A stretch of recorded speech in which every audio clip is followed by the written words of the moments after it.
오늘의 사연 시작합니다. 안녕하세요. 여러분 중에 혹시나 지금 혼자인 분이 계시면 계속 혼자 살게 아니라 짝을 찾아보세요. 늙고 초라할지언정 어딘가에 분명 또 다른 내 짝이 존재하니까요. 얼마 전에 깡통 전세로 사기까지 당하고 남편은 갑자기 심근경색으로 세상을 떠나고 하나밖에 없는 자식은지 혼자 잘 살겠다고 미국으로 시집갔고 이렇듯 나이 56살에 혼자 남은 내가 너무나도 힘이 들고 외로웠어요.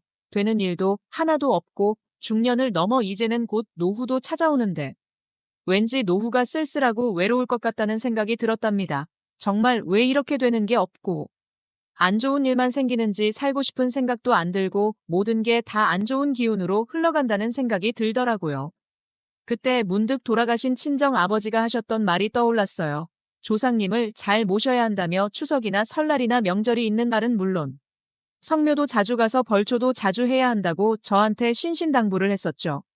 그래야 집안에 복이 깃든다는 소리였어요. 하지만 전 그동안 시집 와서 살고 있으니 시댁에 관련된 것만 제 일이었고 친정 쪽 일은 아무것도 몰랐죠. 어떻게 흘러가는지조차 알 턱이 없었어요. 하지만 요즘 들어서 자꾸만 돌아가신 아버지가 했던 그 말이 자꾸 거슬리는 거예요. 딸 하나 낳으셨던 부모님이신지라 친정 부모님에게도 자식이라고는 저 하나였죠.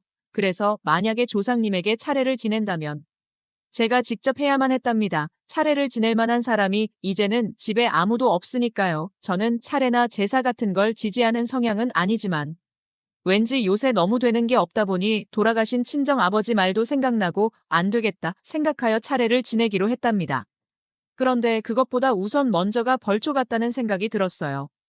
요즘 가을철이니 벌초를 빨리 해야 한다고 하더라고요. 그런데 조상님이라고 해봐야 누가 있는지 조상님이 누군지는 자세히 모르겠지만 내가 시집가기 전 아버지 따라서 산에 벌초하러 간 적이 몇 번 있었거든요. 정말 오래된 기억이지만 그래도 그 산에 가서 벌초라도 해드려야겠다는 생각이 들었어요. 솔직히 말하면 그 묘가 누구의 묘인지도 모른답니다. 하지만 아버지가 벌초를 해주시는 묘이면 분명 우리 집과 관련이 있는 조상님이라는 생각이 들었어요. 그리하여 채비를 하고 집을 나왔답니다. 어느 산인지는 알겠는데 이 넓은 산에 대체 그 묘가 어디에 있는지 알 턱이 없었어요. 그 순간 내 자신이 왜 이렇게 웃긴 건지 무슨 갑자기 뜬금없이 아줌마 혼자서 벌초를 하러 온다고 여기까지 왔는지 얼마나 되는 일이 없었으면 이런 거라도 해서 조상님에게 잘 부탁한다며 말하고 싶은 내 자신이 정말 한없이 처량해 보였답니다. 어찌됐든 벌초는 하려고 하는데 어디에 묘가 있는지조차도 모르겠는 거예요. 순간이 모든 상황이 짜증도 나고 화도 나고 그래서 가지고 온 소주를 컵에 따라서 안주도 없이 마셨어요. 한 잔 마시니 소주가 왜 이렇게 단지 또 따라서 2잔을 마셨답니다. 그리고 석잔 먹잔 5잔 안주 없이 한 병을 다 비우고 술이 약한 저는 어느새 비틀비틀 거리기 시작했어요. 저는 산속에서 소주를 마시고 잠이 든 듯 싶었답니다. 시간이 얼마나 지났을까요? 한기가 느껴지기 시작했어요. 일교차가 심한 가을이라 아침 저녁으로 쌀쌀한데 정말 온몸에 쌀쌀한 느낌이 감돌았답니다. 살며시 눈을 떠봤는데 깜깜한 어둠이었어요. 칠흑 같은 어둠으로 하여금 앞이 안 보일 정도였어요. 여기가 어딘지 내가 왜 이렇게 있는지 알고 보니 아까 낮에 술 마시고 산에서 잠이 든 것이었죠. 너무나 무서웠어요. 인적이 드문 산 속에 나 혼자 있다는 것도 무서웠고 한 치 앞도 안 보이니 길도 안 보이고 거기에 귓가에는 산짐승 소리도 들렸거든요. 그리고 꼭 뭔가 갑자기 튀어나와서 저를 잡아먹을 것 같은 느낌이 들었어요. 하지만 그래도 살아야 하기에 일단이 산을 빠져나가야겠다는 생각으로 스마트폰, 손전등 기능으로 산길을 비추면서 산을 내려갔답니다. 그런데 10분도 못 가서 휴대폰 배터리가 점점 떨어지는 거예요. 급기야 손전등 기능도 나가버리고 다시 또 어둠 속으로 저 혼자 고립되고 말았죠. 저는 울면서 조금씩 소리쳤어요. 도와달라고 사람 있다고 소리쳤지만 들리는 소리는 산짐승 소리만 들릴 뿐 어두워진 시간에 그것도 산속에 사람이 있을 리 만무했죠. 그때 생각난 게 119였는데. 그래서 119 전화를 해보려고 하는 순간 갑자기 어딘가에서 발자국 소리가 들리는 거예요. 저벅저벅 조금씩 조금씩 낙엽을 밟으며 내 곁으로 다가오는 발자국 소리가 들렸습니다. 저 발자국 소리가 사람 소리인지 귀신 소리인지 알 턱이 없었어요. 그 순간 환한 불빛이 저를 비췄고 그때 전 긴장이 풀리며 갑자기 정신을 잃고 쓰러졌어요. 그리고 다음 날이 찾아왔답니다. 눈을 떠보니 외딴 집안에 제가 누워있더라고요.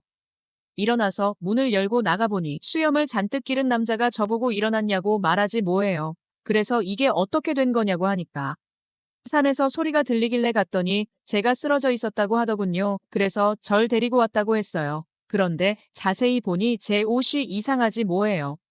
순간 이상한 생각이 드는 거예요.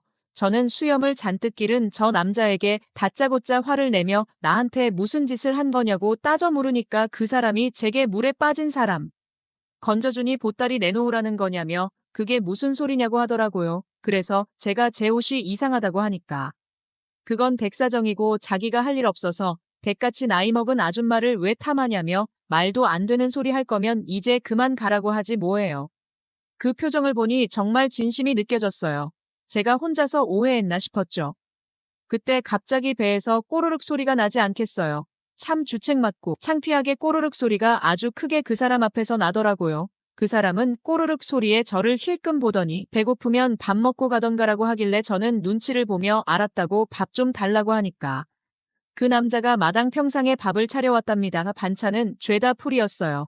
저는 그 반찬을 보고 고기 반찬은 없냐고 하니까 저보고 그 남자가 하는 말이 고기 반찬 없지만 맛은 있을 거라고 하더군요. 시장이 반찬이라고 일단 밥을 먹었는데 맨밥만 먹어도 왜 이렇게 맛있는지 집에서 혼자 밥 먹을 땐 입맛도 더럽게 없더니 이런데 와서 먹으니 입맛이 살더라고요. 그도 그럴 것이 주위를 한번 둘러보니까 산이 다 보이는 곳에 집을 지어놔서 자연의 정기를 그대로 마시는 것은 물론 그냥 여기 평상에 앉아만 있어도 평화롭게 느껴졌답니다. 저는 밥을 먹으면서 그 사람에게 말을 시켰어요. 여기서 얼마나 살았냐고 하니까 오래 살았다고 하더라고요. 그럼 수염은 대체 얼마나 기른 거냐고 하니까 1년을 길렀다고 하지 뭐예요. 1년이나 길렀는데 아주 산신령이 따로 없더라고요. 이 남자 자세히 보니까 나이도 나랑 비슷하게 보이는 게 뭔가 편한 느낌을 주더라고요. 그러면서 술병 하나를 가지고 오며 자기 혼자 술을 따라 마시더라고요. 제가 그건 뭐냐고 물으니 직접 담근 술인데 마시고 싶냐고 해서 한 잔 달라고 하니까 독하다며 꼭 마실 거냐고 다시 묻더라고요. 그래서 괜찮다고 한 잔 달라고 했는데 진짜 말 그대로 독한 게 한 잔만 마셨는데 취기가 확 오르더라고요. 그러면서 그 순간 저도 모르게 술이 취한 건지 수염기는 이 자연인 같은 남자가 마음에 든 건지 주체할 수 없이 술김에 끼를 발산하기 시작했어요. 나이 56살의 말이죠. 그러자 이 남자는 제가 부담스러웠는지 이제 그만 돌아가라고 하지 뭐예요. 밥을 다 먹고 비틀비틀거리며 집으로 돌아가려고 하는데 몸을 가누지 못하다가 결국엔 돌부리에 걸려 쓰러지려는 찰나 그 남자가 저를 갑자기 부축해줬어요. 그리고 제 눈빛은 그 남자를 보며 이글이글 타올랐죠. 그렇게 술 한 잔에 정신을 잃은 것 같았어요. 눈을 떠보니 다시 또 그 집안이었어요. 그리고 시간은 어느덧 다음 날 새벽이었죠. 이 집에서 어느덧 이틀 밤을 머물고 있던 거랍니다. 시간을 보니 새벽 2시였고 나 혼자의 방에서 자기가 왜 이렇게 싫었는지 저는 방문을 열고 다른 방으로 갔답니다. 솔직히 까슬까슬한 수염은 너무나 싫다가도 길게 뻗은 수염은 왜 이렇게 부드러운지 너무나 포근하게 다가오더라고요. 저는 어느 순간 이 남자가 좋아졌어요. 그리고 사랑하게 됐답니다. 하지만 내일이면 다시 돌아가야 할 운명이었죠. 아침이 되었고 눈을 떠보니 그 방 안에 저 혼자 덩그러니 누워있더라고요. 문을 열고 나가보니까 그 남자가 건장한 모습으로 장작을 패지 않겠어요. 그 모습이 또 왜 이렇게 멋있어 보이는지. 콩깍지가 씌인 건 만약 이틀 사이에 반한 것 같았죠. 하지만 그 남자도 제가 싫지 않은 느낌이었어요.